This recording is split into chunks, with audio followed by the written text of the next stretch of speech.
All right. I think we're. Let me check on my phone and see if we're live. Cause girl, it's been 100 years since I've done I know. It says we're live.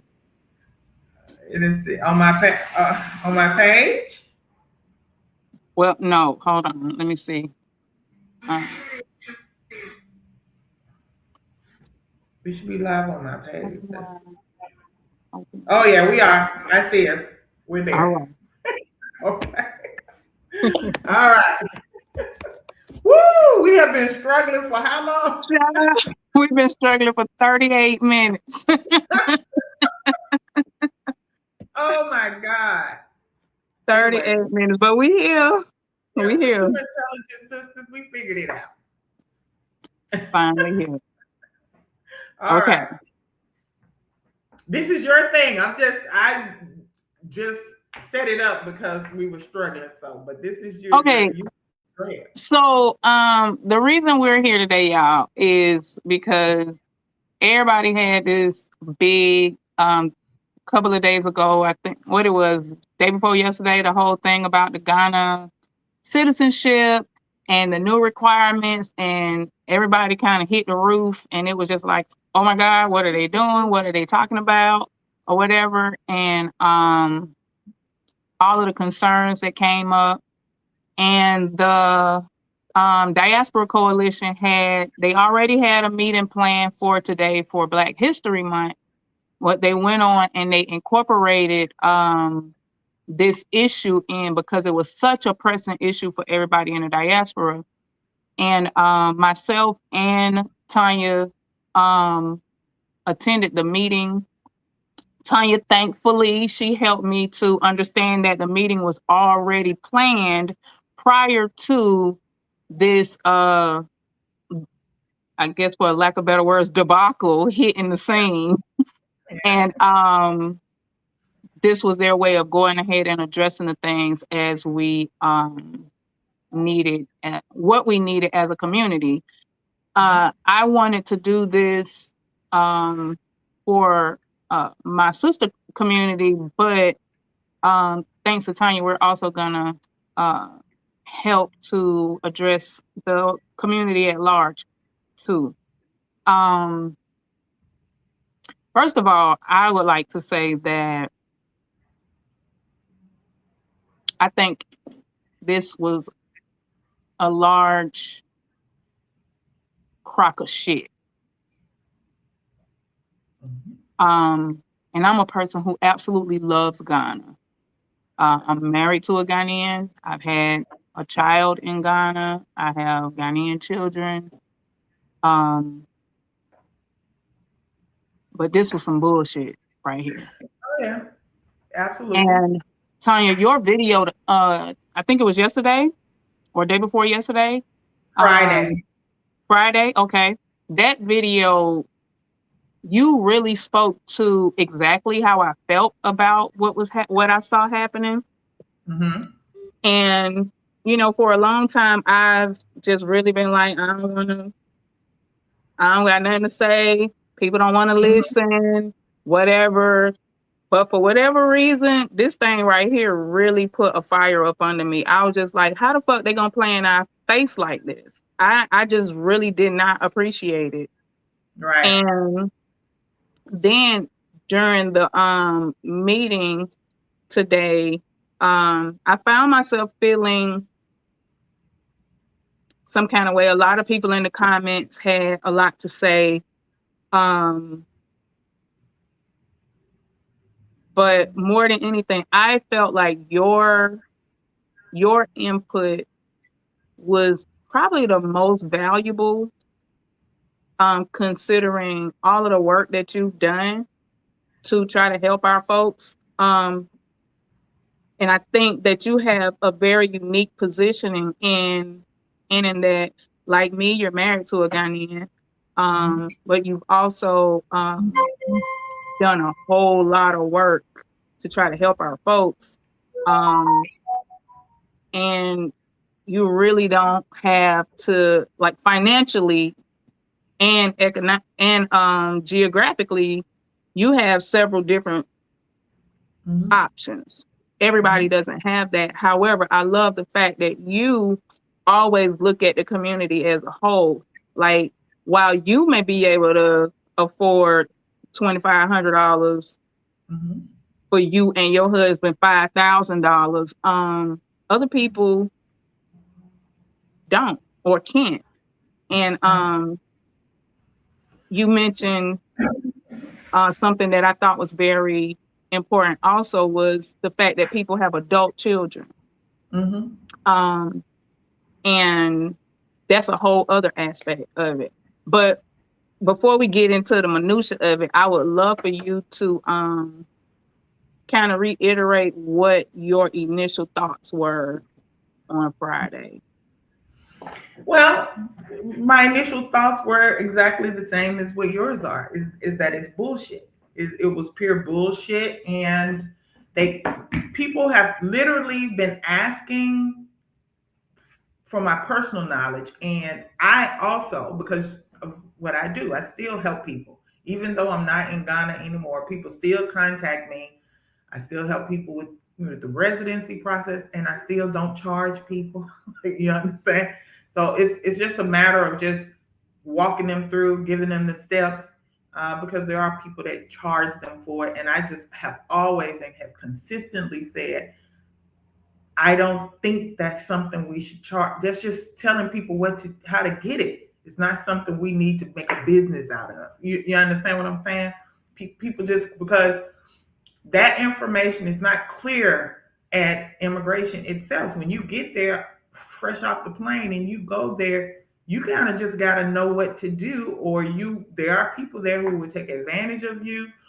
They don't want to just really take the time to walk you step by step, So people have made a business out of it. And some people, unfortunately, a lot of our people have charged, to me, it's exploitation. Charge exorbitant amount of money just to tell people how to get residency. So, and like I said, I still do that. But right now, the citizenship thing, let me say this. Yes, I'm married to a Ghanaian. I've been married to a Ghanaian for 14 years. I've been going in and out of Ghana since 2010. I lived in Ghana before for a few years. And this last time I went back, I stayed almost 5 years, and then I'm back, over here. I'm more than qualified to go ahead and get my citizenship. I've personally never been pressed about it. I just never have. People ask me all the time, why don't you get? I'm like, well, everything I want to do, I'm doing it anyway. You understand? As a resident, right. You know what I'm saying? So I just never felt pressed. But lately I said, you know what? Let me just go ahead and do this thing, because there's so much going on in the world, and just to have options, So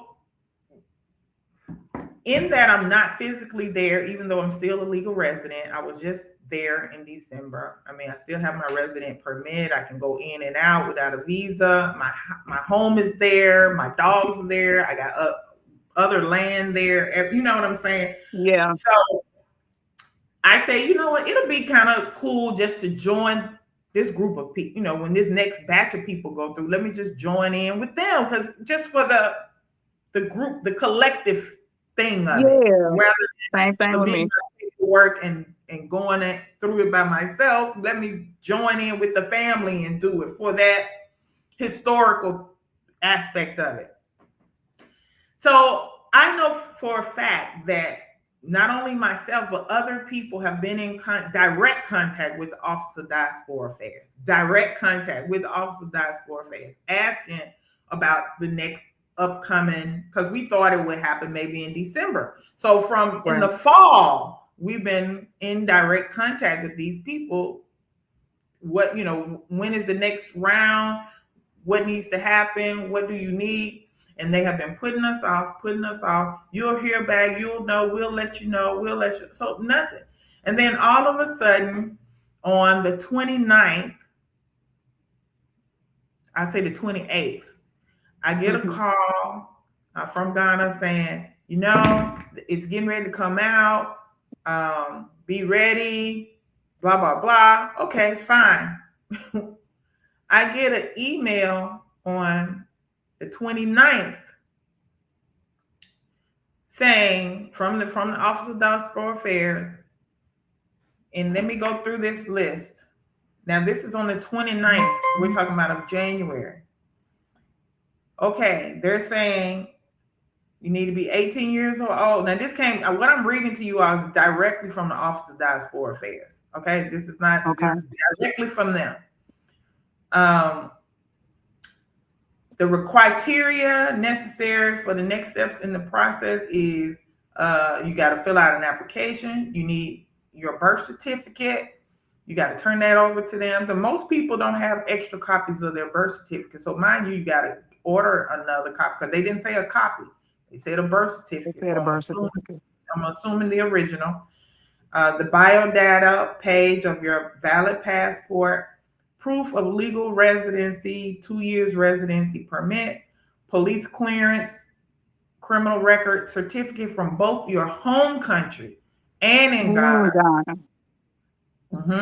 Evidence of strong ties to Ghana, proof of DNA to support Ghanaian descent, and citizenship application of 25,000 Ghana cedis. And along with the 25,000 Ghana cedis, an additional 1,500 Ghana cedis for an administrative fee. Right. Mind you, all of this email came out to everybody on the 29th of January. And what was the date that all of this supposed to be done? That's what I'm getting ready to tell you. They said in here, everything needed to be turned in for review between February the 2nd, which is Monday, and February the 6th, which is the next Friday. And it is non-refundable. You have to pay it for them to review your application. So you got literally 5 days, 5 working days. So to me, the whole thing was like, so you really don't want anybody to do it. No, because how the hell are you supposed to get a DNA test in 5 days? Exactly. That's what I said. Who's going to get DNA, go take the test and get the results back to have it to them? And then why do we even need a DNA test? That's the first thing. But also, even the police report, as efficient as the United States is with getting out information, a police report, you're not going to get that in less than a week. Exactly. That's just not, unless you expedite it or something, but I don't even know if that's But still, you have to get it and then get it to them. And then get it to them. Yeah. So it seems as if this was a pomp and circumstance type of thing, because you can't tell me that anybody thought that it was even put. Let's say you can afford it. Let's say you have your birth certificate. Let's say you have almost everything in place. A DNA test is not coming back in less than it take what 4 to 6 weeks for that, right? At least, and some about people who've taken it. I've never taken one, but I've never taken it either. However, but I know that it's gonna take a long time for that to happen. That's one. Two, I don't understand why we need that, but also to drop something like this in that time span, and then you talking about, oh yeah, they're gonna do this, and then the ceremony gonna be in March. Come on, when has anybody in Ghana ever got anything done that fucking quick? They do it, but now they've been able to get people in. I mean, when they want to, but that's not the point. My point is, like look how fast they got it for I Show Speed. Well, you got a point. Mm-hmm. You got a point. So, but I'm going to get into something else about the legitimacy of those documentations. I'm just based on people that I know who have it and the trouble that they've had when they go somewhere and they present that documentation, and you know, and they're like, well, you know, because I have a soror who got hers years ago, and then when she went for her passport with her citizenship paper, the people at the passport office was looking at her like, well, Are you serious? Yeah, and like they weren't, she weren't in the system as a citizen, everything. So there's that whole aspect to it. I mean, she eventually got it, but she had to act a whole fool about it, and she had her naturalization papers. You understand what I'm saying? So now the 25. Let's talk about this thing. 25,000 Ghana cedis. Now, today's current exchange rate, that's about $2,500. And I know a lot of people are going to say, well, that's not a lie. People pay for citizenship, you know, in countries, and they pay a lot more than that. But my position is we are, according to Ghana, according to everybody, we are returnees. We are not like any other class of people. Right. We are a special class of people. You understand what I'm saying? So this special class of people needs special consideration, special thing. You know what I'm saying? You can't tell us we're a special class of people. Come home. Even to say come home, you're saying we belong there. You understand what I'm saying? So if we belong there and you're telling us to come home, and historically, when y'all have been doing this, you haven't been charging people that much money. Now, keep in mind, if you live in Ghana, overwhelming vast majority of our brothers and sisters are in Ghana, and they have a lot of them are retirees. They have their, you know, Social Security checks, their retirement checks, and then you have other families that are there. They have a certain amount of money that they're trying to live off of, right? To live there. 25,000 Ghana cedis is a lot of money in Ghana. It's a lot of money. It's a lot of money in Ghana. And right now, that's a lot of money in America. And that's why when people say, well, 25 or 2,000 is not a lot of money, to me, I see that as an elitist mentality. Absolutely. You know, and I don't think we should be looking at things like that. We have to look at ourselves as a group. I can afford it. If I wanted to, I could buy the ticket, short notice, get to Ghana, give them the $2,500. I can't do nothing about the DNA. You understand what I'm saying? Right. But I keep telling people, just because I can do something, it's not about me. It's not about me, because I'm not by myself. I'm with a whole diaspora. You understand what I'm saying? Right. I'm with a whole bunch of people from Jamaica, from America, South America, England. Yes. And we know that historically we don't have a lot of disposable income. Yeah, I don't care what people say. Most people Absolutely don't have a lot of disposable income, and they do not have the wherewithal to give somebody $2,500 just for application. But they also non-refundable. So for whatever reason you decide, or you don't, they don't even say what percentage of your DNA need to be, and you know what I'm saying, from some ethnic tribe in Ghana. So what if they just randomly say, well, this percentage is too low. Your 13% is not substantial. Right. Now you can't get your money back. You understand what I'm saying? Right. Not only that, if you're coming from somewhere, whether it be Jamaica or wherever, you know how far in advance you got to buy a ticket to get a good price. Yeah. So then you got to make accommodations where you're going to live. You got to consider your you know, and most people aren't going to get that stuff in by that day. Go, you know, because how you going to get it there? You understand what I'm saying? Right. Even if you try to FedEx it or whatever, even if you get it there, how you going to do the police background check without physically going there? And then you got to stay there for a month until March 5th?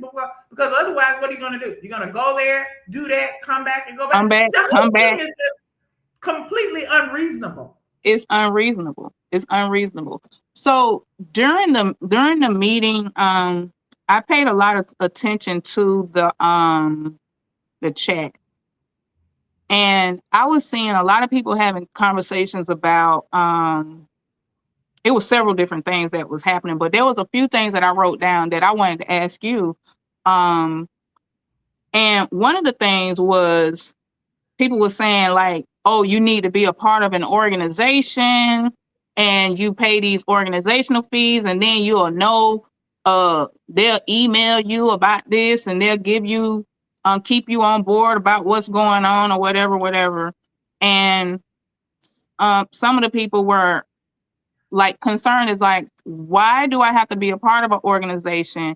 Is there a purpose in being a part of the organization? Like, what kind of fees am I having to pay to the organization? And is that some kind of is that a better way to go about this whole thing? Or, like what is your take on the organization, joining an organization thing? So there's some benefits if you're on the ground to being a member of some of the organization. And my personal opinion is that benefit comes if you're the type of person. Okay, if you go to another country and you're alone, and you and your family are alone, so the benefit is being communal, right, with other people with similar background. You understand what I'm saying? Right. Because the truth of the matter is, and I'm not trying to offend anybody, but we come from a different culture. Absolutely. Music wise, everything, food. So a lot of the comfort that you get comes from connecting with people from where you're from.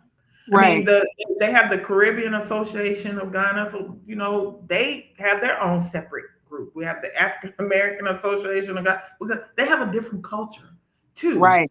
You understand? Now we do come together for some purposes and stuff like that, but sometimes, and like sometimes, you saw us at the All White. You heard the music that was playing. That's our music. Right. You understand what I'm saying? So you Right. get around, and then we have the giving thanks thing. That's our food. That baked Right. macaroni and cheese and the stuff that we like to eat that we don't probably eat on a normal basis. So for that reason, I can see if you're on the ground, but I don't think it should be a requirement to get information. Right. You understand what I'm saying? Right.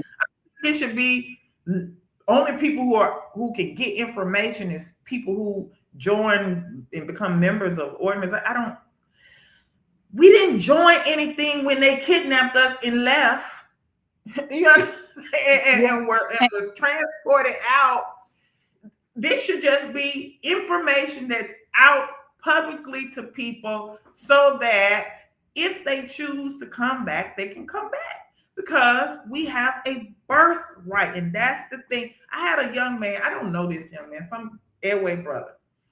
He came on my video and he was complaining, saying that what I was saying was unreasonable because that's not that much and people pay this. But I don't expect a Ghanaian to understand.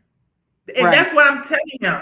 It's unreasonable to you because you don't have the same historical context and history and that we do. Yes. It's like who the hat fit, let him wear it. Like, first of all, this conversation ain't even for you, my guy. This not your conversation. It's not your conversation. I'm talking to my people, my diaspora brothers and sisters, and this is how we feel about what's happening to us. Right. So keep your opinion to yourself because this is family business right here. You understand what I'm saying? And I don't expect you to get it. You don't get it. You understand what I'm saying? And I don't expect you to get it. So the conversation between me and you can't go nowhere because you don't get it. So just bow out. Yeah, mind your business. Mind your business.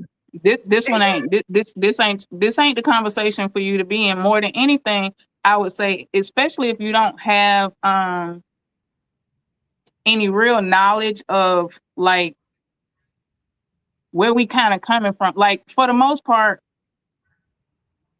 I know that you understand where I'm coming from even more so because you're a Southerner like I am.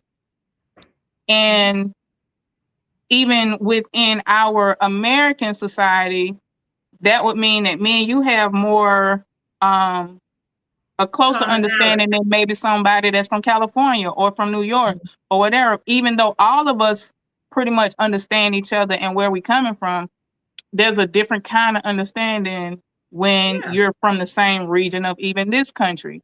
Yeah. So my I think a lot of the concerns that I was seeing in the comments during the meeting was like,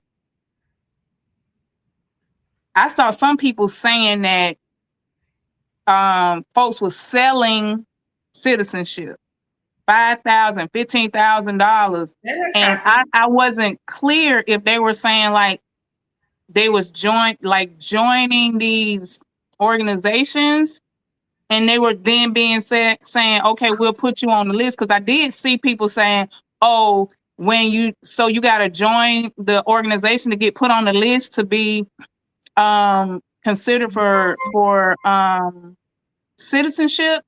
And that's a concern that I've seen before where people have been told that the only way that they can get on the list is to join the organizations first, pay the fees, do all of this through them, and then they will get you on the list for the citizenship, which then has brings in another layer of feelings for us as like, okay, y'all gatekeeping something that shouldn't be, it should be Gate open to kept. all of us.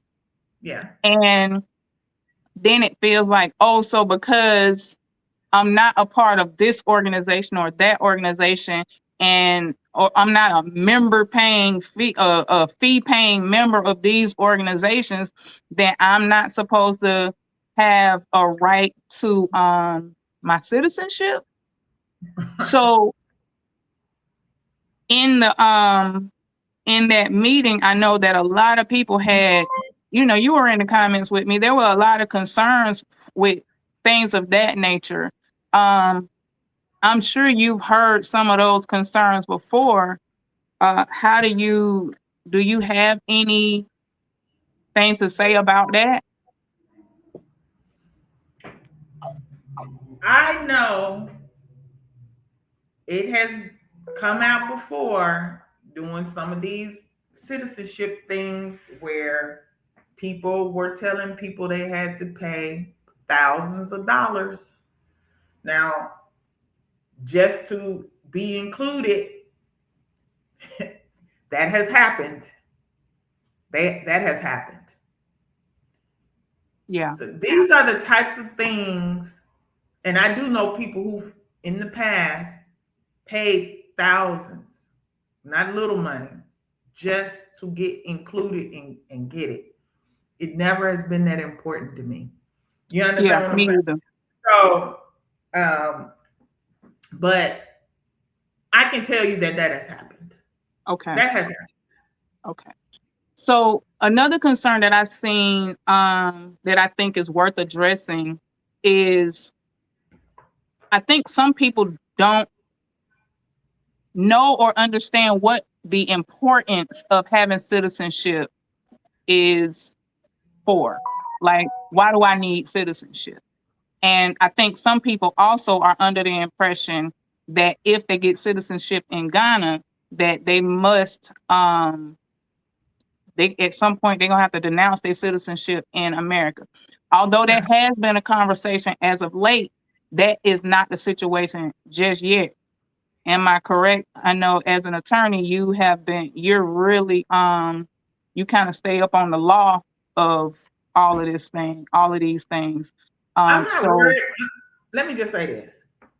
The day they tell the rest of American citizens that we can't have dual citizenship, that is the day that we're gonna Congress is going to have to just dissolve itself because all of them are dual citizens with Israel Somewhere. Yeah. or somewhere. You understand what Hmm. I'm saying? So they can't do it to the rest of us. You see what I'm saying? So I'm Right. not really worried about that. We Okay. are entitled to have dual citizenship. That's not a real concern of mine. You know, Okay. most of Okay. our leaders in this country have dual citizenship with some other country. Okay. That's not a real concern for me. Um, Okay. Now, the benefits of having the citizenship, there are some benefits. I'm not going to say there are no benefits.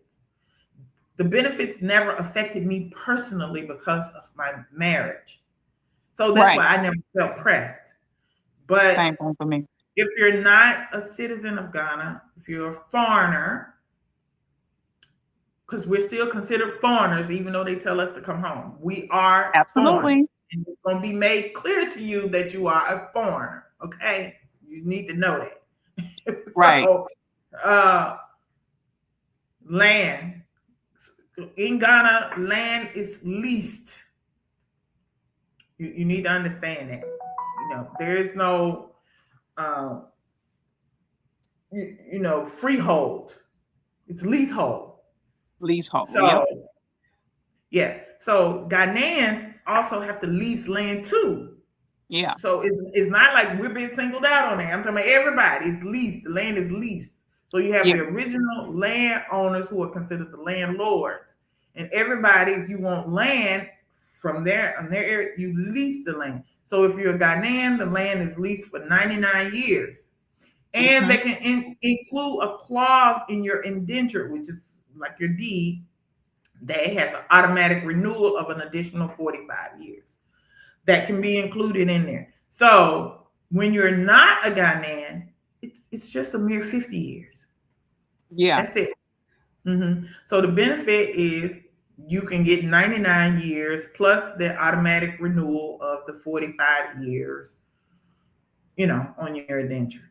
That's a benefit. Registering a business. Right. You're going to be treated as a foreigner unless you give a Ghanaian, which I don't recommend. That part. You know what I'm saying? I'm just going to be honest. You can gotta create be a business honest. We in your gotta stop country, but playing. yes, unless a Ghanaian is out front and the business is registered under their name and everything. You know what I'm saying? And like, Yep. who wants to do that? I mean, who wants to do that? And then you the one investing all of the capital. Yes. Just because I mean, it's gonna be really, really, really cheap, like basically insignificant for them to register it. Whereas you, the foreigner, the one that they're telling to come home, because you come back home, you, the one that when you get to the registrar general's office to go register your business, you got to show them $500,000. $500,000 at least.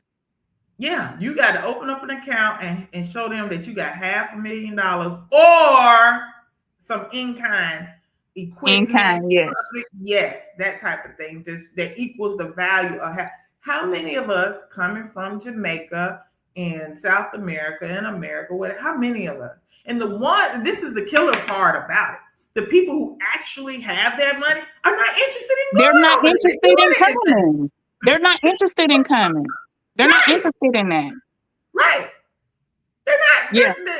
So it's the average brother and sister that's really going over there and trying to do a little something. And you're telling them they got to show all of this capital. And we just don't have it like that. Right. So, so that's a benefit of being a citizen.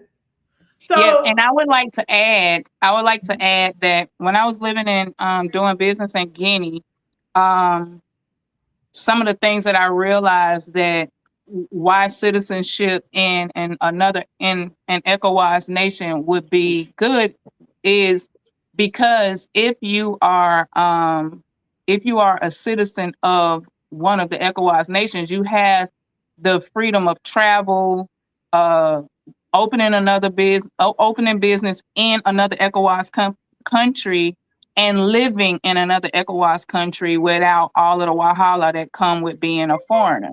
Let me just say this. That's on paper. That's on paper. No, I know that. You can travel without having to get a visa. But I know some people from Nigeria who's part of ECOWAS who come to Ghana and they want to do business, and they're not. All that stuff in the ECOWAS agreement, they're treated like anybody else. So I'm not going to count that, because there's something called what we learn. I'm pretty sure you went to school. You have theory and you have practical. Yeah. You have what's supposed to happen in theory, but then you have what actually happens in reality. Right. Right. You understand what I'm saying? So I don't know how true that is. Travel, probably, going in and out, okay. But when you start talking, you want to do business and they stress you up. So what my experience was because my business partner was a Liberian American, and that may have had something to do with it. Also, we were in Guinea. Guinea and Liberia it's a lot of Liberians in Guinea working, and vice versa. So maybe that was part of the thing, because initially when we were like applying for different grants and different like programs or whatever, a lot of times the question would be like, or one of the requirements would be for that we needed a African national on our team. And once we got her Liberian citizenship, then it made it easier for us to apply to certain things, certain programs that we want to do with our business or whatever. So that was my experience as far as somebody on our team having citizenship.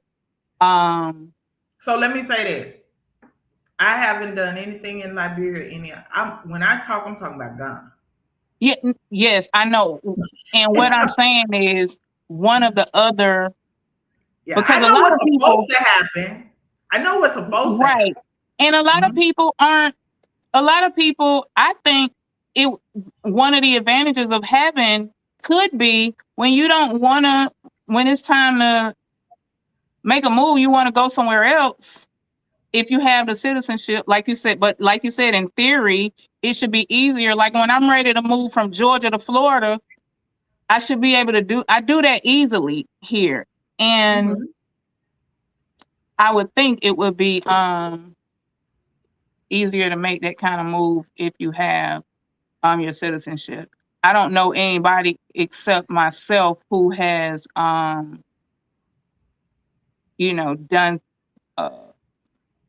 those kind of things, but I know it made things a little bit easier for us when we were applying for different things or whatever. I'm guessing maybe they honor the ECOWAS agreement. Yeah, I think maybe those two countries actually honor the agreement. Yeah. So I know a lot of people at the end, and I know you have somewhere to go, so I'm gonna try to go ahead and wrap it up. In that meeting that was held today, I know a lot of people were like, okay, so what are we here for? Like, what's the solution? What are we going to do? And after hearing Professor Small speak and Rabbi Kohen speak, and Obadale Kambon speak, and some of the other speakers, I think it seems as if we came to the conclusion that we should boycott the process until we get it all together. That's the only thing that's going to work. And I think we should start boycotting Dirty December and coming up. People have to listen. We bring a lot of money into Ghana. A lot. And we're basically begging. And that's not what's up. That's not a good look. You understand what I'm saying? That's why they keep throwing in our face. Yeah, not when we have so many options. So many options. So anybody that wants us to come and bring our skills and our money and our resources and all of that and invest in their country, they need to be courting us. They need to offer us something. We shouldn't be begging you. You understand what I'm saying? Period. And I happen to know for a fact that we have literally been begging the government of Ghana for so long. I mean, it's been at least about 40 years. I'm just going to even just talk about the last 5 to 10 that I know of. They haven't passed one. Okay, when they even started the year return thing. Today, as I'm sitting here right now, I think 2019 was the first year of return. As I'm sitting here right now talking to you, not one piece of single solitary legislation has been passed to facilitate the return of the African diaspora to Ghana. Not one thing. Not one thing. Not if one. anybody wants to go to Ghana right now, if you're a descendant of kidnapped Africans who were forcibly removed from the continent of Africa and brought across the Atlantic to South America, the United States, wherever. If you want to go there, you have to get a visa today. But they tell you, come on home, Yeah. come back home. Yeah. You got to, and if you don't get a visa, your ass will not get on that airplane. You will not board that flight. Okay? That's first and foremost. So you need a visa. That's one. Two, when you get there, you got 60 days. 60 days. Because they're going to stamp your passport 60 days. In them 60 days, if you go over those 60 days, guess what? For every month you overstay in Ghana, they charge your ass. It's a fee for every month you overstay. I have personally assisted people who stayed in Ghana illegally because they never went and renewed their residency or applied. They were just there for years, and they had to pay thousands, tens of thousands to satisfy immigration, to then apply to correct their status. So and they want that on before even you if you're trying to leave.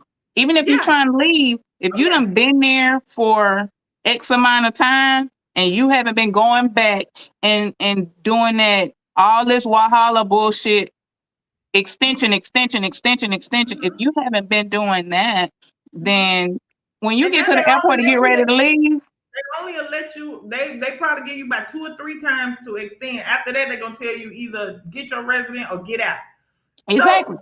So, but you telling us to come home, okay? So why haven't you put in place a legislative policy that facilitates the return? Something for this people you say as a special class of people who you want to come back and live in Ghana and invest in Ghana. Why is there no legislation to deal with that group of people? Why?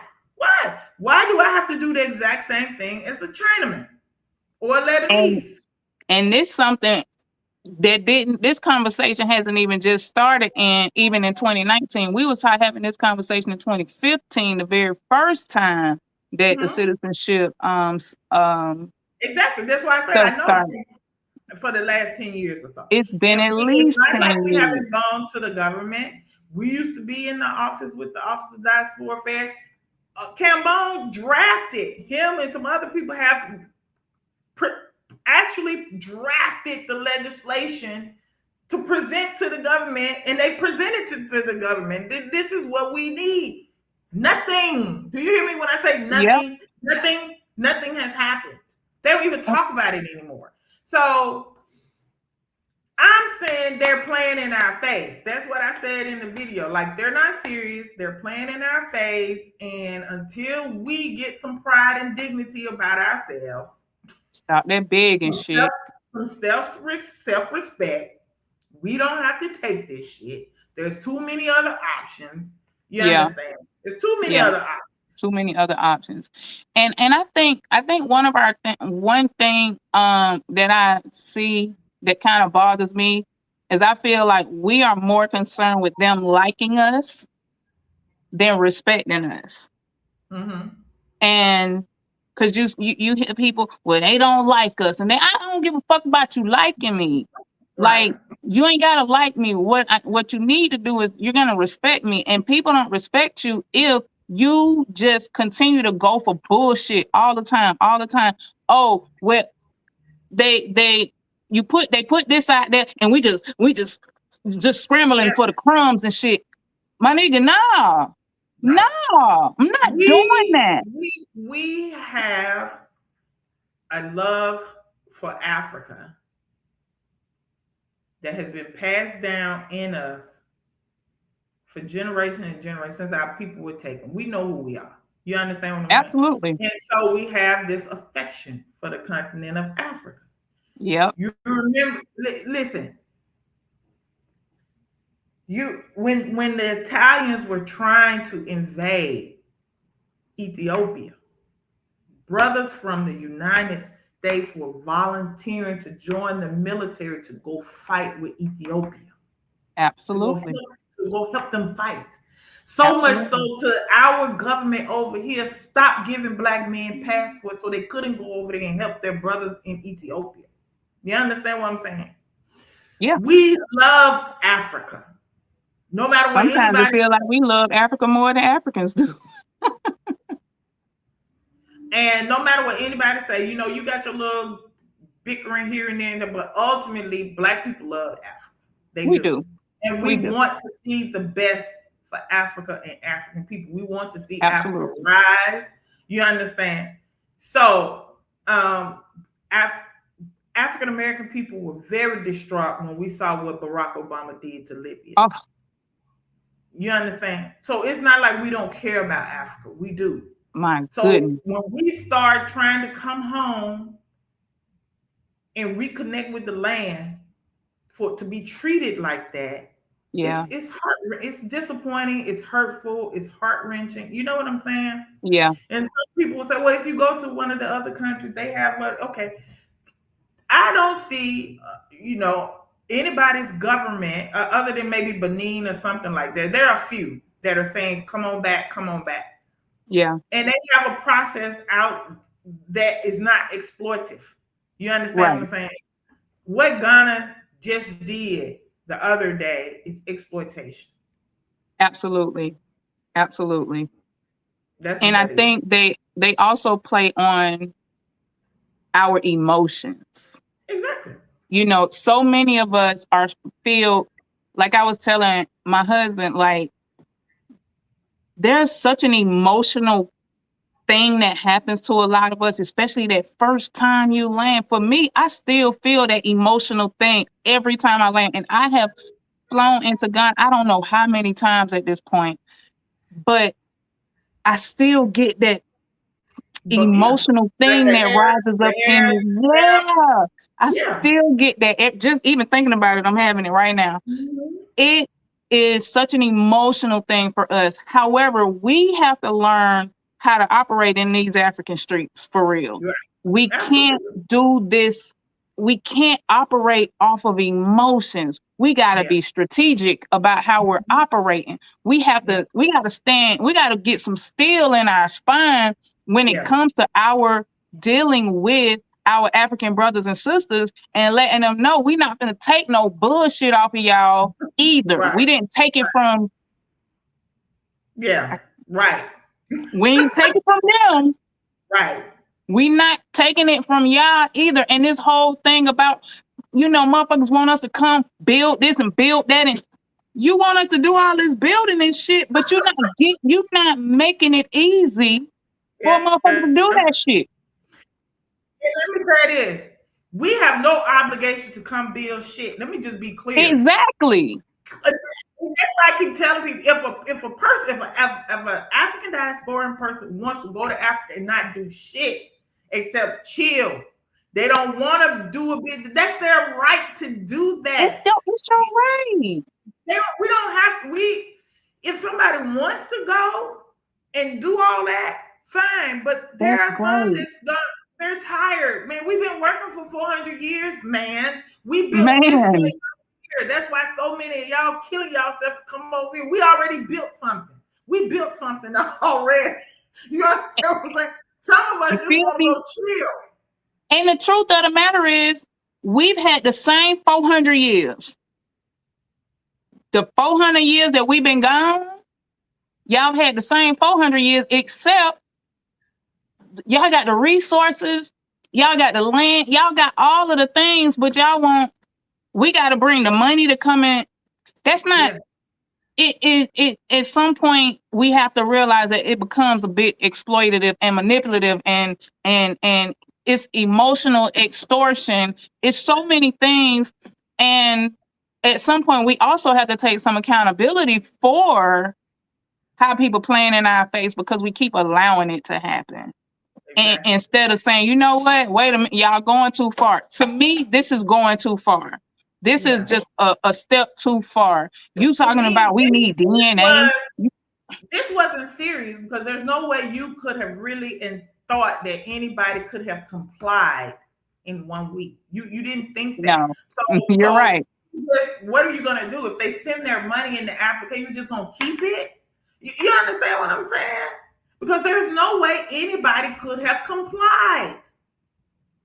No way. And let me go back to the part where people were saying, well, it's only $2,000, which is nice, like $2,500. But what if you're a married couple? Now it's $5,000. What if you're there? Because I happen to know plenty of people who are there with their adult children, like their whole family. Their mom is mom, dad, grandma, grandpa, grown kids, grandkids. You understand what I'm saying? That is a lot of money. That's a lot of money. Also, the residency part. They don't even make that easy.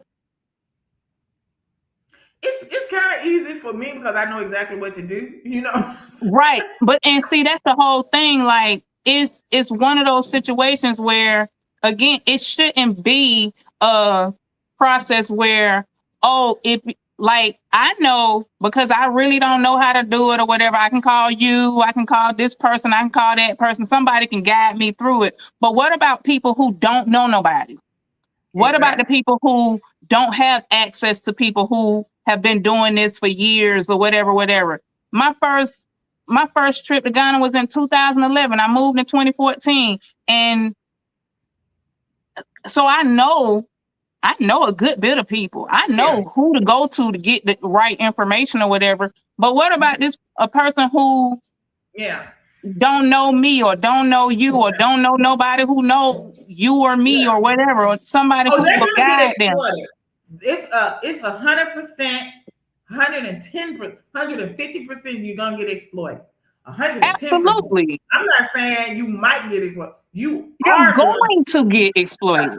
You're going to get exploited. And what I tell them, like, a lot of people get caught up in also the hospitality of Ghana. For me, and maybe probably for you too, as a Southerner, I don't get caught up in that shit. They don't call this the dirty South for no reason. Mm-hmm. We are really great at hospitality, but you already know. You already know what they look like. So I know we talked about the citizenship thing. We have to do another live talking about some of the other stuff, but we'll be here all day, baby. Yes. So as far as citizenship goes and the meeting that was had today, I think the overall consensus was that nobody should apply. And all of you all saying, oh, well, I can afford it. Well, I got it.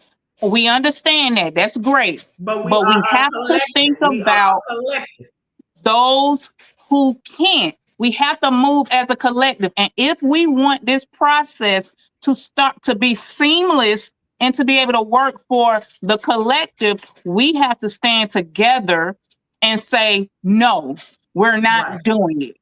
Right. We are not doing it. And I'll use Cambone as a example. I remember when we were doing the first citizenship thing, I remember him saying, I have a video of it, him saying he was getting ready to do his citizenship anyway. But he decided, I want to do it with the collective. I want to do it with everybody else. We have to have that kind of mindset when it comes to these kind of things, is I want to do it with my folks. And like you, I was considering doing it with when it came up again this time, because I want to do it with my people.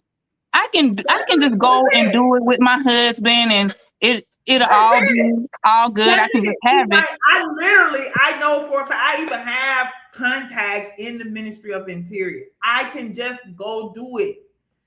I've never been pressed to do it, but I was going to wait and do it with my folks. You know, Exactly.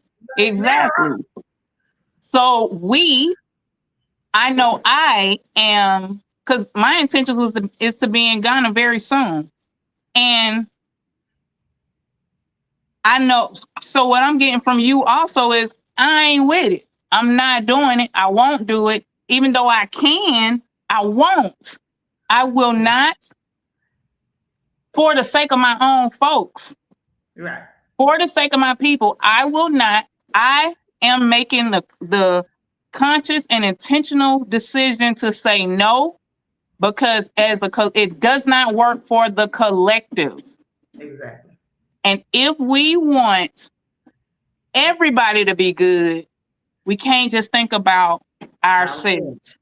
Exactly. And that's with that being said, I hope anybody whose ears this message hits understands that if we want this thing, if this is really the cornerstone of us making this move, we got, at some point we have to say, you know what?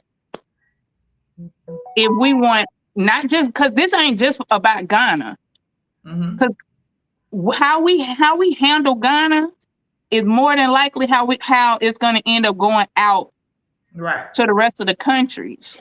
And we're going to have to stand up and show folks that, hey, we ain't going for just anything. Right. And so I'm standing in solidarity with everybody who, all the leadership that showed up today at the meeting, even though I was a little frustrated and aggravated about how things initially started. The overall message was that we need to boycott the process. And until they get it together, none of us should sign up for this. None of us should participate. From my understanding, also, Obadele is going to be presenting. It's like a 9-page something that he's presenting. I'm planning on, hopefully I'll be able to get some access to it so that everybody can see what it is that's being proposed again, and we can go from there. Is it that same legislation he already wrote? I don't know. I wanna look at it and see. However, They has had that for years and they haven't done anything. But I mean, I don't know if that's what it is though. Okay, so if I just want us to, we need to kind of stay on. We have to respect ourselves. That's the bottom line. That's the underlying messages. Respect ourselves. Absolutely. Demand respect, and don't let people treat us anyhow. And stick together. Just because I can afford it and Sister Bakita can afford it, it's really irrelevant if we can afford it. That's irrelevant. It's really irrelevant. It's about the group. It's about the collective. It's about us as a whole. And, you know, just because you married to a Ghanaian and I'm married to a Ghanaian and we got these kids, that's irrelevant. It is irrelevant to the point. The point is my people as a whole, from America, from the United States, from Canada, from the South America, from the Caribbean, from the UK, all of us everywhere, all over Africa, and all of us together, we have to.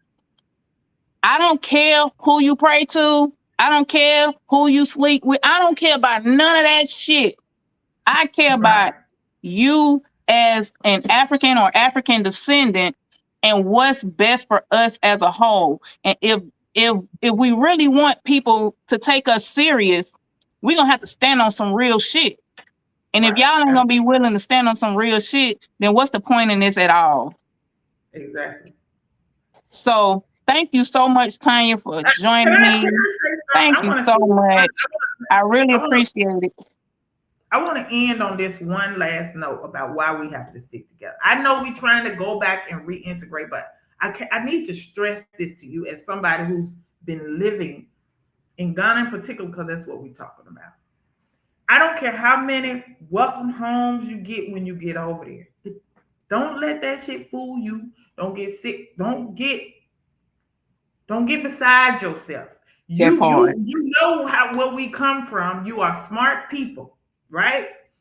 Don't let your emotions in that welcome home shit fool you, because when you're there and you're living there day to day, it's going to be made clear, very, very crystal clear to you that you are something else.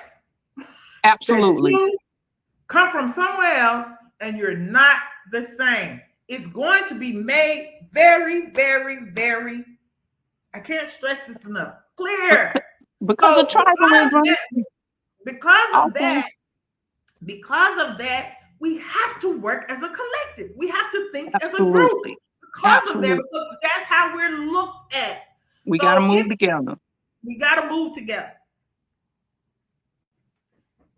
We got to move together, y'all.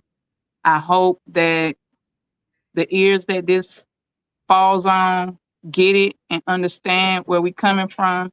It's not this is not no Tanya ain't making no money off of this. I ain't making no money off of this. We just spent the last hour of our time talking to our people because it matters to us that our people have an understanding, and it's important that we be real about the shit. I love Ghana. Tanya loves Ghana. However, there's some challenges in Ghana that we just have to be real about.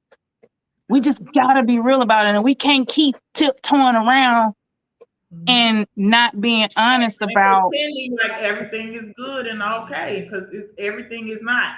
It's not. It's not. And but that doesn't mean it's not a good option. No, it means that although it means that it's an option, but we got to stand up for ourselves at the same time. Yeah. Don't let these people keep playing in our face. Our face. It's our because face. I'm not with it. Tanya ain't with it, and I know most of the people watching this is not with that shit. And the only way that we're going to get that point across is to stand together and demand the respect that we are owed. Fuck them liking us. Respect is what we need. Respect yourself. Respect the process, and stand down on this fucking citizenship shit until we get it worked out the way it's supposed to be. With that being said, Tanya, I appreciate your time, sis. I really do. I know it was a last minute request and you stood in the paint for me. I appreciate you. No problem. Thank you. And until next time, y'all. All right. Peace. Peace. Love y'all.